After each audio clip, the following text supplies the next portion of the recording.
ashike pesa, utajua tabia yake. Sasa mimi ninakuombea kabisa, Bwana anapokubariki, hiyo roho anayoachilia ndani yako, fedha zikawa sehemu ya maisha yako, hazikomi. Ninakuombea kabisa tabia yako isibadilike. Endelea kumpendeza Mungu. Endelea kumwishi Mungu. Endelea kunyenyekea mbele za Mungu. Mungu anapokubariki hahitaji umuasi. Mungu anapokubariki hahitaji umtende dhambi. Na kama Mungu amekubariki ukishamtenda dhambi, kuna matatizo yatakuja kutokea. Kuna consequences ambazo zitakuja kutokea. Okay, tuangalie watu wa kadha hapa wachache kwenye Biblia ambao Mungu aliwabariki, lakini sasa zile baraka zikaleta shida kwa wakawa wanaishi maisha ya dhambi, wakati Mungu alitazamia wasiishi maisha haya. Bwana Yesu asifiwe. Mtu wa kwanza anaitwa Sauli. Tumwangalie Sauli. Samuel wa kwanza. Nitakusomea kitabu hiki kwa haraka haraka. Samuel wa kwanza ile sura ya 15. Samuel wa kwanza sura ya 15 mstari wa 23. Okay, maandiko yanasema hivi: kwani kuasi ni kama dhambi ya uchawi, na ukaidi ni kama ukafiri na vinyago, kwa kuwa umelikataa neno la Bwana, yeye naye amekukataa wewe usiwe mfalme. Come on. Ninarudia kusoma. Kwani kuasi ni kama dhambi ya uchawi, na ukaidi ni kama ukafiri na vinyago, kwa kuwa umelikataa neno la Bwana, na yeye amekukataa kuwa mfalme. Sasa nimekusomea mlango huu. Kumbuka, huyu ni Sauli ambaye alikuwa ni mfalme wa Israeli, mfalme wa kwanza wa wana wa Israeli. Bwana Yesu asifiwe sana. Ukija kusoma utakuja kuelewa namna Sauli alivyopatikana, namna Sauli alivyokuja kuketi kwenye nafasi ya kiti cha ufalme. Sasa angalia, aliketi katika hii milango yote ya nyuma. Aliketi, alitembea na Mungu vizuri. Sasa wakati Samuel anasema na Mungu mahala, Bwana akamtokea nabii Samuel akamwambia, mwambie Samuel akaenda kapigane, akawapige wale wakina adui zake. Asimwache mfalme hata mmoja, asiache kondoo hata mmoja, asiache watoto hata mmoja, akienda aangamize vyote. Huyu jamaa Sauli akaenda vitani. Nisikilize kwa makini, yeye ni mfalme. Baada ya kwenda vitani akafanya kama alivyoagizwa, lakini Biblia inaniambia akamwacha mfalme Agagi ali hai. Mfalme wa wale watu akamwacha akiwa hai, akaacha na kondoo wazuri kuwa hai. Bwana Yesu asifiwe. Azifu anajua kwamba Mungu hakuona kondoo wazuri kule. Mungu alishawaona kondoo wazuri. Sasa yeye ni mfalme, nani wa kuzuia? Akisema hao kondoo wazuri waacheni, nani wa kupinga kama mfalme ametoa oda? Kwa wale kondoo wazuri hawakuuliwa, akawaacha. Na mfalme wa yule mji ambao Mungu alituma kwamba waangamize wote akamwacha hai. Sasa wakati Samuel anaendelea na shughuli zake za kawaida, Mungu akamtokea Samuel akamwambia, Samuel, najuta kumchagua Sauli kuwa mfalme. Najuta kumchagua Sauli kuwa mfalme. Samuel akamwambia, kwani kuna shida gani Bwana? Mungu akamwambia Samuel, tazama, nilimwambia Samuel akienda aangamize kila kitu, lakini tazama amemwacha mfalme wa Agagi hai na kondoo amewaacha hai, amerudi nao. Ndipo Samueli akapata chungu sana ndani. Samueli akarudi sasa akutane na Sauli. Wakati anarudi anakutana na Sauli, anamwambia Sauli, anamuuliza Sauli, ni amani? Sauli akamwambia, ni amani nabii, kama ulivyoniagiza ndivyo nilivyofanya. Sasa wakati anaendelea na mawasiliano hayo, ndipo Samueli anamwambia Daudi, maana yake ni nini kelele hizi za kondoo ninazozisikia masikioni mwangu?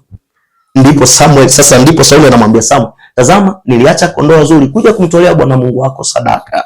Okay, baada ya kumjibu hivyo, ndipo Samueli sasa anakuja na ili jibu, mstari wa 23 kutoka Samuel wa kwanza 15. Anamwambia, kwani kuasi ni kama dhambi ya uchawi.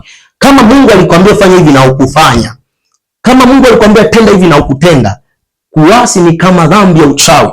Wewe ni kama uchawi kwa sababu hukutaka kusikiliza sauti ya Mungu. Ukutaka kusikiliza maelekezo ya Mungu. Nisikilize mtumishi wa Mungu, wewe unanifuatilia mahali hapa. Mungu anapokubariki ni kukusaidia wewe usiishi maisha ya dhambi, kwa sababu hizo baraka anazokubariki anakusudi na wewe ili jina lake lijulikane, ili matendo yake yajulikane, ili utakatifu wake ujulikane. Sasa unapokuja kutoka nje ya zile baraka zake au nje ya matokeo ya zile baraka alizokuachilia, ndipo unapokuja kudipacha katika utakatifu na utukufu wake aliohitaji utembee nao.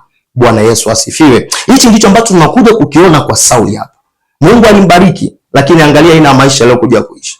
Alitembea na Mungu vizuri sana, lakini zile baraka sasa zikafanyika shida. Zile baraka akasahau ya kwamba anapaswa kuendelea kumsikiliza Mungu. anapaswa kuendelea kuwa na ushirika mzuri na Mungu, akaanza kufanya maamuzi yaliyo nje ya mapenzi ya Mungu, akaanza kutenda dhambi. Ninakuombea mtumishi wa Mungu ambaye uko mahali hapa unanisikiliza, uko mahali ulipo unanisikiliza. Mungu anapokubariki hao watoto, haina maana wacheke familia zingine ambazo hawana watoto. Mungu anapokubariki kukupa kazi, haina maana wacheke ambao hawana kazi. Mungu anapokubariki kukupa nyumba, kukupa mke, kukupa ndoa, haina maana wacheke ambao hawana ndoa, hawana nyumba. Mungu anapokubariki kukupa nafasi, haina maana uwadharau ambao hawana nafasi. Katika jina la Yesu Kristo wa Nazareti aliye hai, ninakuombea mtumishi wa Mungu, hizo baraka ambazo Bwana anaziachilia kwako, hizo baraka ambazo Mungu amekupa, hakikisha kabisa unamwishi na unaishi utakatifu. Sasa nikuombe mahali ulipo, tutamalizia siku nyingine kwa habari ya watu waliobaki. Nikuombe kwa dakika 2 sasa. Mwambie Mungu, nisaidie kwa baraka zako hizi nisiishi maisha ya dhambi.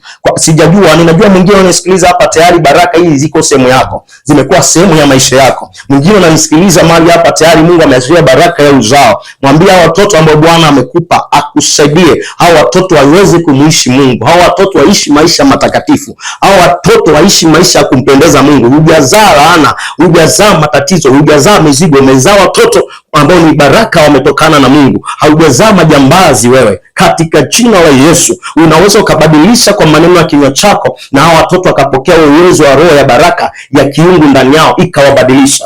Inawezekana kabisa kwa wewe. Kama mama yangu alisimama akatamka, akanisisitiza, akanitengenezea mazingira mpaka leo nimeweza kusimama mbele yako, hata wewe unaweza kabisa ukasababisha baraka kwa uzao wako. Unaweza ukasababisha baraka kwenye ofisi yako, unaweza kusababisha baraka kwenye kijiji unachotokea. Katika jina la Yesu, mwambie Mungu, nibariki tu mahali ulipo sasa, ili ufanyike baraka, usiishi maisha ya dhambi wewe. Inawezekana kabisa usiishi maisha ya dhambi, una uwezo ndani yako ukaepuka maisha ya dhambi na wengine wakabarikiwa kupitia wewe. Inawezekana kabisa ukaishi maisha matakatifu. Kwa hiyo ni baraka ambayo Mungu ataimimina juu yako 2026 ili usimtende dhambi. Unaweza kutamka kwa maneno ya kinywa chako, unaweza kumwadhimisha Bwana mahali. Somebody say God bless me. Mwambie tu Mungu, nibariki, nibariki, nibariki ili nisiishi maisha ya dhambi. Uwe na sababu ya kuhitaji hizo baraka. Mwambie Mungu, nibariki ili niweze kukuishi, nibariki ili niishi maisha matakatifu, nibariki ili niishi kukupendeza. Somebody can you pray it? Unaweza kuomba hapo kwa dakika chache. Pray for 1 minute.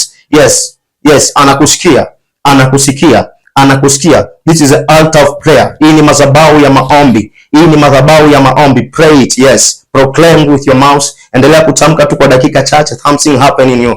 Kuna kitu kinaumbika ndani yako. Mungu anabariki ofisi kupitia wewe. Mungu anakubariki wewe. Mungu anakubayata lamante leboshaya. Ikalamande rebosha kayata. Ele kashanta lamande. Rapa koshatia nakai. Elako bigati kaya. Katika jina la Yesu Kristo wa Nazareti aliye hai. Yes, receive it. Na hiyo sehemu yako, na hiyo sehemu ya maisha yako. Hiyo roho iende nawe kwenye ofisi yako, kwenye biashara yako, kwa watoto wako, kila mahali, katika jina la Yesu na kwa damu ya Yesu. Mungu akubariki sana. Mungu akubariki sana. Nasema Mungu akubariki sana. Nasema Mungu akubariki sana. Pokea hiyo roho ya baraka kwenye maisha yako. Pokea roho ya baraka 2026. Iwe juu yako, iwe ndani yako, katika jina la Yesu.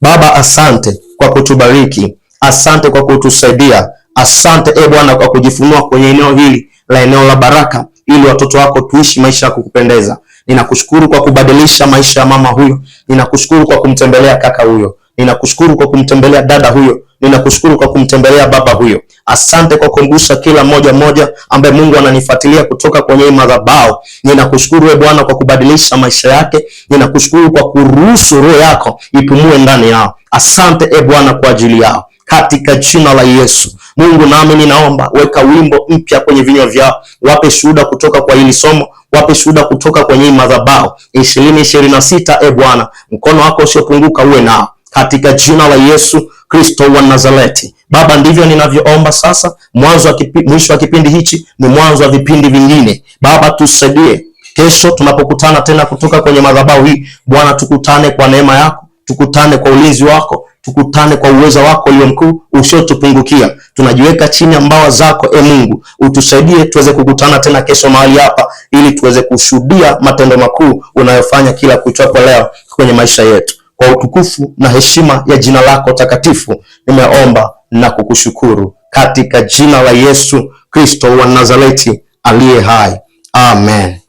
Amen. Amen. Bwana na akubariki. Tukutane kesho.